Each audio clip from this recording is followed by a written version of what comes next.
So bro, if by any chance that babako ama mamako, so your parent si mentor wako, it's meaning that kuna kashida mahali.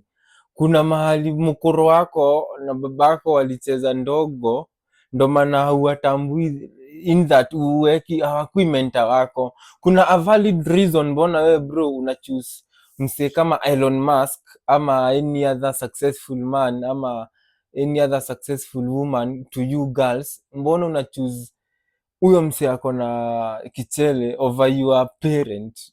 Ni kumaanisha maybe your parent alifail mahali. So bro, usikuwe failure kama buda wako ama mkoro wako. So pambana watoto wako wasiseme venye wewe unasema wati wazazi wako ni mafailure. Chunga watoto wako wasikuulize, buda, mashamba zikigawanwa Nairobi ulikuwa wapi buda? Kwani ulikuwa Kimbo, ulikuwa Juja ukishika mahaga za mademba dara uende upiganie mashamba? Chunga bro, watoto wako wasikublame venye una blame babako. Bon boklat, bon boklat.